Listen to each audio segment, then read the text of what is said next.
ఉన్న బంగారాన్ని విడిపించి ఆ రోజు ఆన్లైన్ రేటుకే మేము కొంటాం. Sharma gold company. నమస్తే, వెల్కమ్ టు సుమన్ టీవీ. నేను మీ యామ్ని. ప్రస్తుతం మనతో ఉన్నారు ప్రముఖ జ్యోతిష వాస్తు నిపుణులు, దైవాజ్ఞ బ్రహ్మశ్రీ వీరాపురం సుబ్రహ్మణ్య స్వామి గారు ఉన్నారు. గురుగారితో మాట్లాడి మనకున్న సందేహాలన్నీ తెలుసుకుందాం. నమస్కారం గురుగారు. అందరికీ కూడా శుభాశీస్సులు అండి. గురుగారు, జూన్ అంటే ఇప్పుడు ఎలక్షన్స్ కి సంబంధించిన రిజల్ట్ అనేది రాబోతుంది ఆంధ్రప్రదేశ్ కి సంబంధించి. జాతకం ప్రకారంగా చూసుకున్నట్లయితే నెక్స్ట్ సీఎం గా ఎవరవుతారని అనుకుంటున్నారు?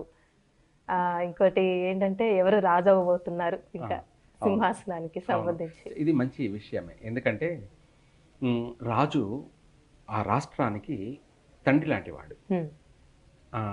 ఎందుకంటే తల్లి తండ్రి కుటుంబాన్ని బాధ్యతగా ఎలా పోషిస్తుంటారో అంతకంటే మించి అంటే ఆ యొక్క ప్రాంతాన్నంతా కూడా, అంటే తల్లి తండ్రి కుటుంబంలో నలుగురిని పిల్లల్ని మాత్రమే పోషించగలరు. రాజు అనేవాడు ఆ రాష్ట్రాన్ని అంతా కూడా పోషిస్తుంటాడు. అయితే అది ఎలా ఏమిటి అనేది తర్వాత విషయం. అయితే ఈ యొక్క విషయంలో మనలో మన నడవడిక విధానం అనేది ముందు అందరిని చూసుకునే బాధ్యత కలిగినటువంటి శక్తి, ఎనర్జీ కావాలి. అందులోనూ స్వార్థము, ఎటువంటి కుళ్ళు కుతంత్రాలు, అసూయ, ఈర్ష్యద్వేషాలు లేనటువంటి వాడే రాజు.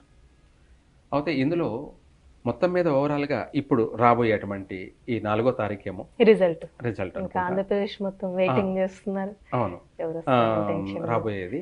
అయితే దీని ప్రకారంగా అంటే నా యొక్క జాతక ప్రకారంగా నేను అన్వేషించినది రాబోయే ఈ ఎలక్షన్లో, అంటే రేపు జరగబోయే కౌంటింగ్లో గెలవబోయేది చంద్రబాబు నాయుడు, టీడీపీ కూటమి అంటారు.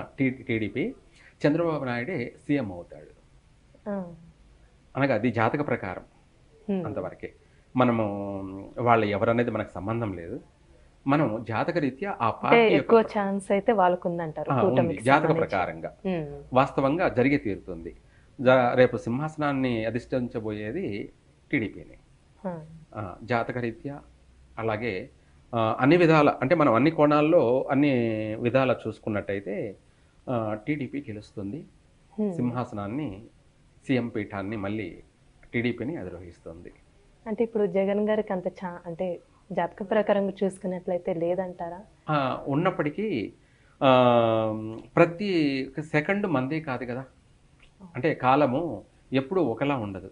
కాలము ఒకటేలా ఎప్పుడు మందే అనుకుంటే పొరపాటే. అందులో సూక్ష్మాలు ఉంటాయి, సమయాలు ఉంటాయి. అదే గుడ్ టైమా బ్యాడ్ టైమా, దాన్నే ఇంగ్లీష్ వాడు గుడ్ టైమా బ్యాడ్ టైమా అంటాడు. అదే పాజిటివ్ నెగటివ్. ఇందులో మనకు ఆ సమయాన్ని బట్టి చూసుకుంటే టీడీపీ గెలిచేది ఖాయం. రేపు సింహాసనాన్ని మళ్ళీ అధిష్ఠించేది టీడీపీని. ఇప్పుడు జాతకం ప్రకారంగా చూసుకున్నట్లయితే ఎందుకు అనుకూలించట్లేదు అంటారు జగన్ గారికి సంబంధించి? అది దాని గురించి నేను అంత విశ్లేషించను. ఎందుకంటే మనము మళ్ళీ డెప్త్గా వెళ్ళిపోవాల్సి వస్తుంది అందులోనే. ఎందుకంటే ఒక్కొక్కరు ఒక్కొక్క రకంగా చెప్పుకుంటుంటారు. అంటే ఇప్పుడు ఆస్ట్రాలజీ అందరూ, అంటే జ్యోతిష్యులు అందరూ కూడా ఎవరికి తగింది, ఎవరు ఊహించింది, ఎవరికి తగింది వాళ్ళు చెప్తూ ఉంటారు. కానీ ఇది నేను నా జాతక ప్రకారంగా, నేను అన్వేషించిన ప్రకారంగా టీడీపీకి యోగం ఉంది. అంతేకాకుండా ప్రజా ఆకర్షణ కూడా ఏర్పడింది. మళ్ళీ గెలిచే అవకాశం ఎక్కువ శాతం టీడీపీకే ఉంది. 100% కూడా టీడీపీ గెలుస్తుంది, సింహాసనాన్ని పరిపాలిస్తుంది. అంటే ఆంధ్రప్రదేశ్ టీడీపీనే పరిపాలిస్తుంది. అది కూటమి అనొచ్చు, లేకపోతే ఏదైనా. ఇప్పుడు మనం పంచగ్రహ కూటమి ఏర్పడుతున్నట్టుగా వాళ్ళది ఒక కూటమి అనుకోండి. ఇక్కడ పంచగ్రహ కూటమి వృషభ రాశిలో 6వ తారీఖు ఏర్పడబోతుంటే ముందుగానే వీళ్ళు పంచగ్రహ కూటమి అనుకోండి. అంటే ఇక్కడ పంచాన్ని ఎంతమంది లేరు, కానీ అలా కూటమిలాగా వీళ్ళ యొక్క కూటమి గెలిచే అవకాశమే ఉంది. చాలా చక్కగా తెలియజేశారండి. ధన్యవాదాలు. సర్వే జన సుఖినో భవంతు.